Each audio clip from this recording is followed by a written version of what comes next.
Je vais vous parler maintenant d'une méthode pédagogique qui s'appelle SOL.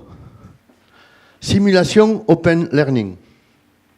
Alors, il y a un mot très anglais, mais il y a un mot catalan au-dessus quand même.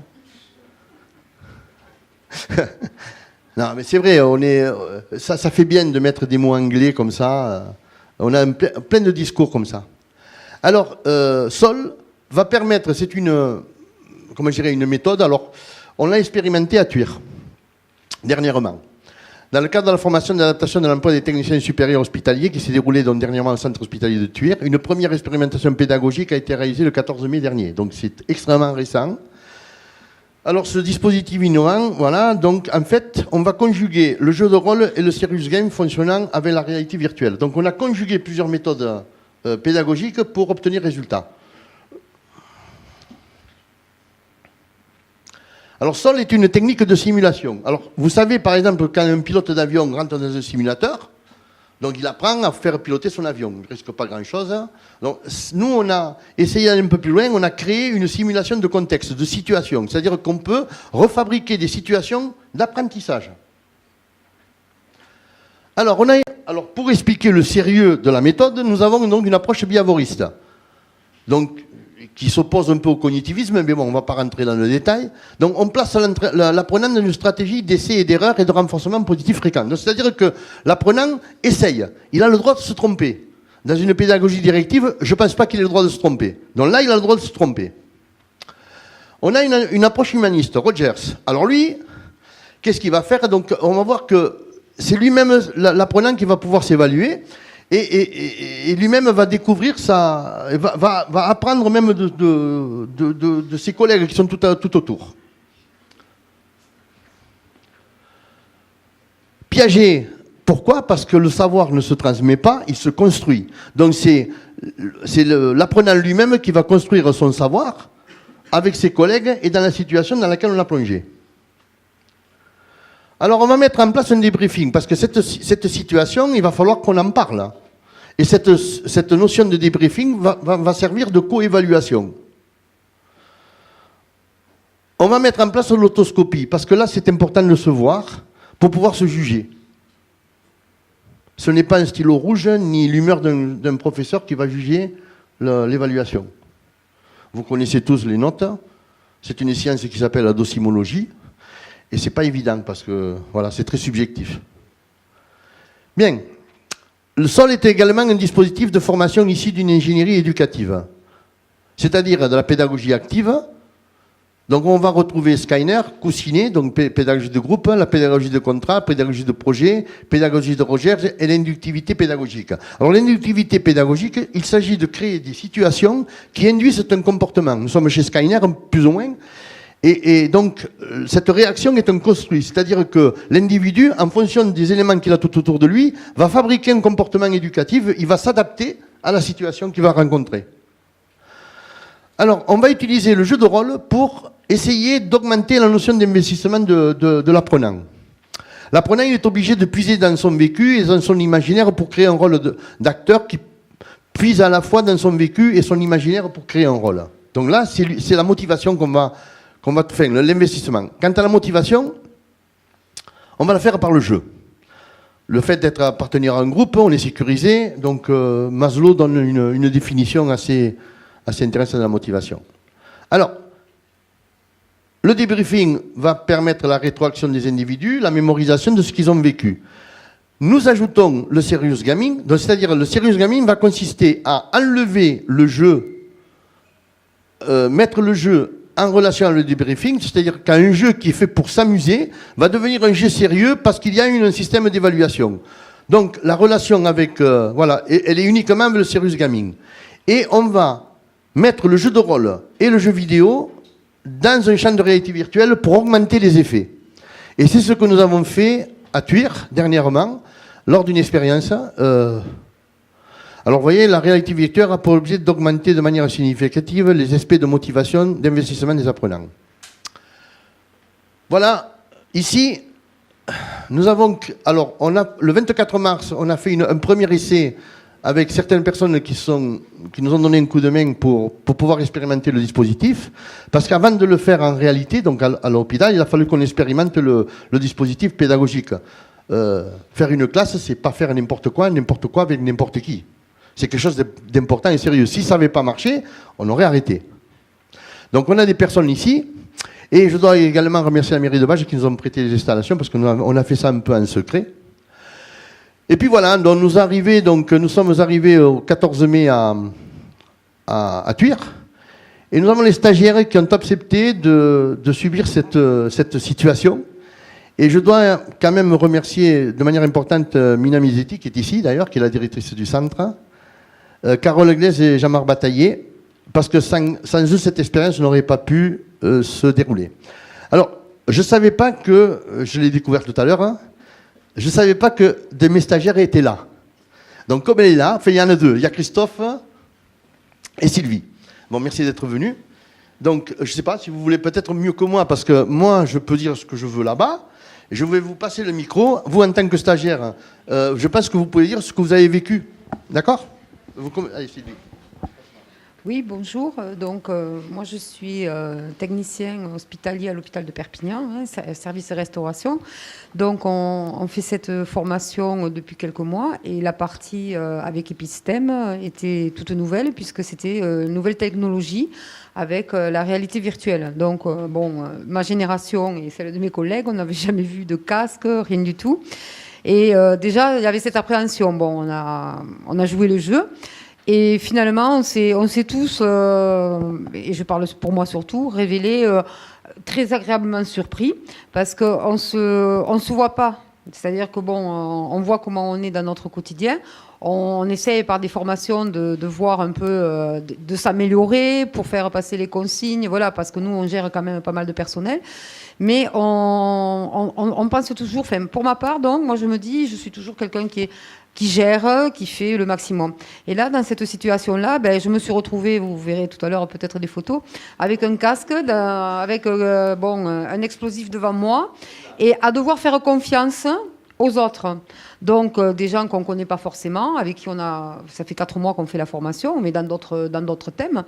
Et là, ça a été le plus compliqué parce que, vous dites, mais si j'étais de l'autre côté, j'y arriverais. Et en fait, non. Et c'est la cohésion du groupe qui fait que, le fait de tourner et de se voir dans différents rôles, on apprend à mieux se connaître, quoi, finalement, et à voir comment on nous perçoit. Et je peux me permettre, je sais pas pour ce que tu es en train de dire, Sylvie, mais on faisait une formation sur la communication. Voilà. Donc, c'est ça qui est important. Voilà. Et finalement, donc, c'était important, donc, cette communication, c'était primordial. Et là, on a très peu de temps, puisque il y a un timing, donc ça va exploser. Donc, il faut en très peu de temps, en concentré, faire la communication aux autres et la recevoir et la comprendre, quoi. Parce que là, c'était le plus compliqué, de comprendre les choses. Voilà. Mais bon, l'expérience était vraiment excellente. On s'est pris au jeu. Même à un moment donné, on a levé le cœur qui battait. Je me suis sentie, mais j'ai dit, je vais faire un malaise cardiaque. Parce qu'on est vraiment pris dans le jeu, quoi. Hein. Oui, déjà, on était... c'est vous qui nous faites avoir cette motivation, quoi, parce que tout était amené pour faire de la motivation et qu'on se prenne bien au jeu. Et puis on est tous sortis de là vraiment agréablement surpris. Je laisse la parole à Christophe. Bonjour, Christophe Permarol de l'EHPAD de Nostra Casa à Saint-Laurent-de-Cerdan, TSH, toujours en cuisine aussi. Voilà. Et ça a été un peu d'appréhension au départ. Monsieur Dominguez nous en a parlé, reparlé. Bon. On se demandait à quelle sauce on allait être mangé. Et puis finalement, on a trouvé la journée trop courte, très riche d'enseignements. On savait qu'on avait quelques lacunes, mais alors là, on les a vues grosses comme une maison. Et ça nous permet aussi de mieux travailler justement pour ces lacunes-là et d'améliorer d'autres points qu'on n'avait pas décelés, quoi. Et on s'est aperçu que la communication est hyper importante. On croit dans nos domaines... parce qu'on a régulièrement des formations, être de bons communicants, et on est loin de l'être. Et c'est vraiment ce jeu, il fallait désamorcer des bombes. Bon, il n'y en a aucune qu'on a désamorcées, elles ont toutes explosé. Mais c'est vraiment très, très enrichissant, et c'est à refaire, et le plus rapidement possible. Merci à vous deux. Voilà. Pour ma part, j'ai terminé puisque j'avais un timing assez... J'aurais aimé me développer un peu plus. J'espère que je vous ai donné un ancrage. Alors maintenant, je vais vous passer la parole. Si vous avez des questions à me poser, bien sûr, nous sommes sur un débat d'opinion. Donc, voilà. Donc, si vous avez des questions peut-être à me poser. Quelqu'un ? C'est ce que vous vivez quand vous êtes en classe, quand vous demandez à un de vos élèves. Quelqu'un me posait une question ? Pardon. Vous avez le droit. Bonjour à tous, je suis... Vous m'entendez ou pas ? Non. D'accord. Donc je suis Mina Meziti, je suis la responsable du centre de formation qui a accueilli le dispositif. Et je voulais souligner le fait que c'était un outil extraordinaire pour acquérir des nouveaux savoir-être. Parce que les savoir-faire, on n'est quand même pas trop mal doués pour les transmettre. On a des méthodes, des procédures. Donc cette formation auquel ils ont participé, Christophe et Sylvie, c'est 15 modules. Donc il y a de la compta, il y a de la finance et il y a des modules autour des savoir-être, quoi. La communication, le management, tout ça, ce sont des savoir-être, ce ne sont pas des savoirs ni des savoir-faire. Et donc là, il y a un outil ultra puissant pour acquérir des savoir-être. Moi, j'ai participé à la formation, alors un peu en dilettante, parce qu'il y a des fois où je n'étais pas là, puisque j'avais d'autres obligations, mais du coup, ça révèle des choses énormes, et en quelques heures, on comprend des choses qu'on aurait pu lire des dizaines de livres, on n'aurait pas compris. Et là, en quelques heures, on met le doigt sur un comportement qu'on a, sur qu'est-ce qu'on doit faire pour développer d'autres comportements et pour être en relation avec d'autres. Et donc nous, donc ce centre de formation est à l'intérieur de l'hôpital psychiatrique, je ne sais pas si vous aviez compris. Et donc c'est un outil qu'on voudrait développer carrément pour développer les savoir-être des infirmiers et des soignants, parce que les infirmiers et les soignants travaillent avec leur corps et leur esprit, leurs émotions, leurs comportements. Donc c'est ultra puissant pour ça, quoi. Donc pour les enfants, je pense que c'est les mêmes leviers qui vont s'activer. Alors, moi, je voudrais juste dire, Angèle Rouillon, responsable pédagogique à l'ESP. Alors, à titre personnel, je connais Monsieur Dominguez, et donc j'ai participé avec plusieurs amis au premier cobayage. Et donc, quand on a assisté, on a fait cette mini-expérience sur une journée quand même, un petit peu sur le même type que sur Thuir. On a été, mais je veux dire, conquis, effarés.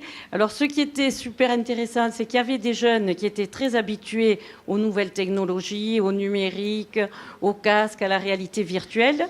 Et puis nous, une équipe de plutôt vieux près de la retraite. Alors, mais ce qui était intéressant, c'est ce qu'il a dit, c'est la communication, la formation, parce que le fait de filmer tout ça, après, il y a une analyse sur ce dispositif, sur comment l'information est passée, comment on s'est réparti les tâches. Et donc, de ce fait, étant agréablement surpris, on a répondu sur l'ESP à un appel d'offres sur Take-Off, c'est-à-dire, puisque nous, maintenant, depuis 3 ans, on dépend de l'Université de Montpellier, aussi en relation avec les nouvelles technologies. On a invité M. Dominguez et son fils à venir travailler avec nous. On a fait une réponse. Si cet appel d'offres est positif, et puis je réponds en même temps à une étudiante qui est ici et qui me dit « Et pourquoi, Angèle, on ne ferait pas ça à l'ESP ?» Je dis « Nous, on souhaite pouvoir le faire. Ce qu'il y a, si vous voulez, il faut qu'on nous réponde positivement et qu'on ait les moyens. Et je pense qu'il faut franchir le pas. Et si on peut, ça sera la suite des TIS. » Parce qu'elle me dit « Ça pourrait remplacer les TIS. » Je dis « Non. Dans un premier temps, il faut s'approprier tout ce qu'on a à notre disposition et après continuer.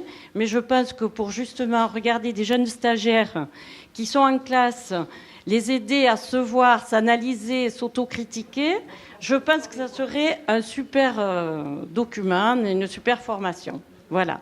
C'est pour ça que je suis là aujourd'hui. Merci Angèle. Quelqu'un me posait une question. Alors aussi bien sur le plan technique, je voulais en préciser, j'ai mon fils qui est là-bas, donc lui qui est ingénieur de l'image virtuelle, c'est lui qui est le directeur de l'école d'Epistème, qui m'a demandé de joindre nos deux compétences. Moi, je suis ingénieur en sciences humaines, donc pédagogue, et donc on a mis ça ensemble pour avoir cet outil de formation. Alors, si vous avez des questions sur le plan technique, vous pouvez également poser des questions. Vous, madame, je vous entends réfléchir. Alors, allez-y, exprimez votre réflexion. J'ai entendu parler d'une J'ai entendu parler d'une quinzaine de modules différents, dont la communication, et je suis curieuse de savoir quels sont les autres. Dans le cadre de la formation du tueur. Formation de tueur, ouais. Je vais faire une réponse très courte parce que ce n'est pas le propos. En fait, quand les personnes de la fonction publique hospitalière ont un grade 1, ils ont une formation obligatoire. Dedans, ils ont plein de modules différents. Voilà. Et Jacques est intervenu sur toute la partie management. Et dans la partie management, il est intervenu avec la réalité virtuelle, avec ces outils-là.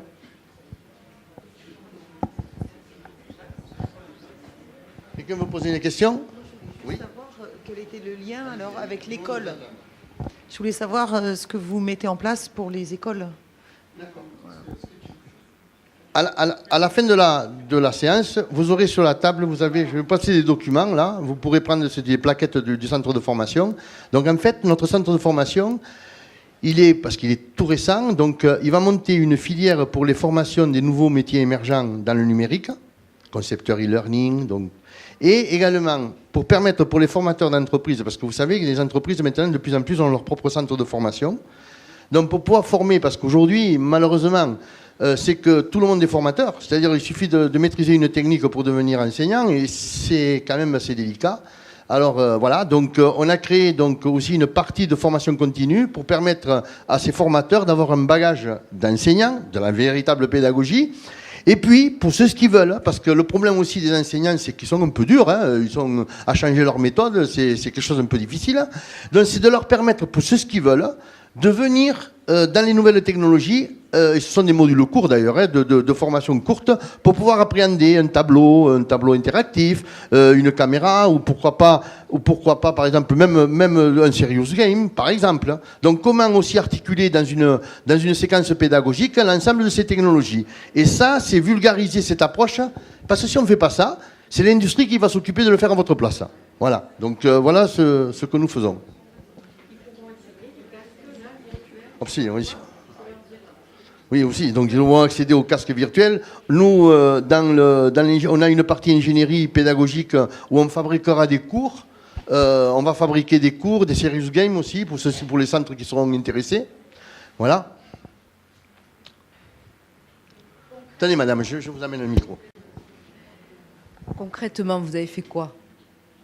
Vous aviez tous des casques, mais racontez-nous, je sais pas.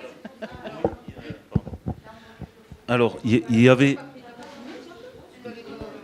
Non, Benoît, t'as pas de vidéo, non? Ouais. Bon, disons en gros, dans une pièce, il y avait une personne qui était avec un casque et qui voyait la bombe, qui devait la décrire par talkie-walkie à une autre personne qui était dans une autre pièce. Et à côté, il y avait 3 autres personnes qui avaient les livres qui expliquaient comment désamorcer les modules de la bombe. Voilà. Et donc on se parlait par talkie-walkie et on voyait... Tu veux dire quelque chose? Oui, alors le plus important, c'est que voilà, chacun avait son rôle bien défini et avec un timing, parce que la bombe, elle va exploser. Donc, on avait 5 minutes à peu près et il fallait aller à la précision, c'est-à-dire qu'il fallait expliquer aux autres qui étaient avec une oreillette et un talkie-walkie ce qu'on voyait. Alors, à un moment donné, par exemple, moi, je disais, mais j'ai une lumière qui clignote, j'ai des chiffres, mais moi, je ne vois que ça. Et l'autre derrière, il doit comprendre ce que c'est. Donc, dans le booking, il cherchait à quoi ça correspondait. Et à un moment donné, la personne, elle me dit, ah, mais c'est un morse. Alors là, moi, ça fait tilt. Un morse, des flashs, des lumières. Alors là, je comprends. Donc, je lui dis, oui, un cours, de long. Enfin, voilà, à ma façon, parce que je ne connais pas le morse. Mais les autres, ils essayaient de comprendre. Et il fallait créer avec ce morse, il y avait relation avec le morse, des lettres. Et là, il me disait, il faut couper ou chercher tel numéro. Et donc, la personne, où on avait le temps, où on n'avait pas le temps, et ça a explosé. Voilà. Alors, Sylvie s'exprime avec beaucoup d'émotion, d'accord? Non, je vais vous donner une explication un peu plus rationnelle. Sylvie s'exprime avec beaucoup d'émotion. Alors, la vérité, c'est que quand on communique, vous avez ce qu'on appelle un émetteur, un récepteur, il y a un message dans un contexte. Et dans ce contexte de communication, vous voyez, je suis en train de vous parler, mais il y a d'autres qui sont en train de parler, d'accord? Donc ça s'appelle des bruits. Alors vous avez des bruits techniques, c'était le talkie-walkie qui pouvait effectivement donner des bruits. Donc il fallait qu'ils se retrouvent dans une situation de simulation de communication où toutes les situations difficiles sont là. Et comment les gens vont s'adapter peu à peu et d'abord, il y a deux équipes ils étaient partagés en deux équipes, ils l'ont pas dit, il y a deux équipes, et comment les deux équipes vont à travers eux-mêmes, vont s'adapter à toutes ces difficultés pour communiquer le mieux possible pour que la personne qui est devant la bombe n'explose pas. Et c'est ce phénomène d'adaptation peu à peu, donc collectif, par une interaction collective, apprendre à une représentation, c'est-à-dire quand on explique quelque chose, de bien être précis dans l'explication, parce qu'il fallait déchiffrer, il fallait se mettre d'accord. Il y avait de la gestion de conflit même, il y avait du stress pour arriver à ce que le message soit le plus pur possible pour que celui qui est de l'autre côté là-bas puisse avoir l'information qui est importante. Et c'est ce processus, sans que moi j'ai à dire, attention, bruit technique, bruit sémantique, donc toute la forme de bruit, dans tout le cours sur la communication, que bon, on écoute, mais là, ça se vit. Ça ne s'écoute plus, ça se vit. Et on se programme par autoprogrammation du fait d'être en concertation avec les autres. Une autre question ?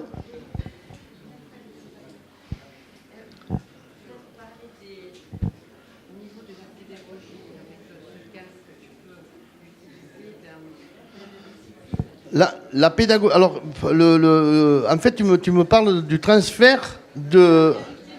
La réalité virtuelle permet, comme je disais tout à l'heure, de créer un espace plus réel. C'est-à-dire que quand vous êtes en face-à-face pédagogique, c'est le formateur ou le professeur, l'enseignant, qui va fabriquer le concept. C'est-à-dire qu'il fabrique le concept, sa propre représentation qu'il a.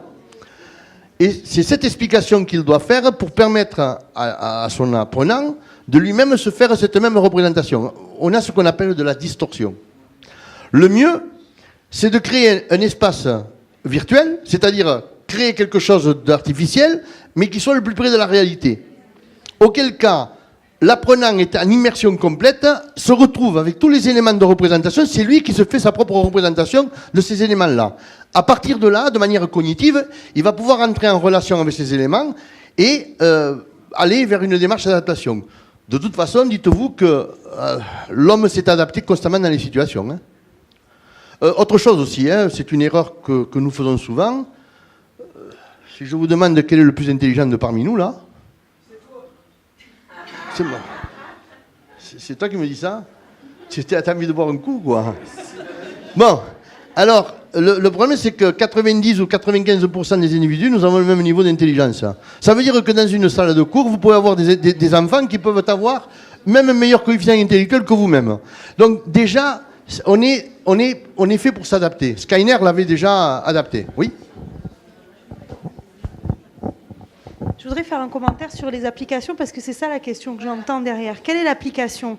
Donc là, on est sur un exemple d'application, mais ce que je vois moi comme application, c'est l'idée d'un endroit qui est virtuel, donc qui n'est pas dans la réalité, donc où les conséquences n'ont pas de conséquences, mais où pourtant une conséquence existe. Je m'explique. Là, quand la bombe explose, quand on a les lunettes, je vous assure qu'on a les chocottes. Hein. Voilà, on vit le stress, on vit la pression, il y a du bruit, on est stressé, on est agacé, on a envie de réussir, quoi.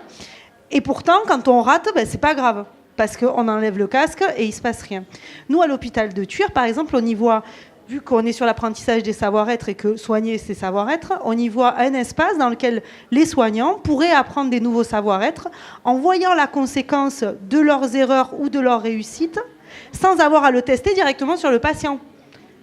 Et en ayant cette espèce de sas où on peut se tromper, on voit ce que ça donne, et ben, si on s'est trompé, tant pis, parce qu'on a le droit de refaire et de refaire et de refaire. Donc pour moi, c'est vraiment ça l'application numéro 1. Donc là, c'est un exemple d'application. Après, je crois que c'est à nous, en tant qu'enseignants, formateurs, d'inventer les applications et ces espaces-là qui vont nous permettre de développer les savoir-être. Voilà, c'est ce que je voulais dire. Bien, voilà, je crois que j'ai passé l'heure qui m'était donnée. Merci de votre attention. Merci beaucoup.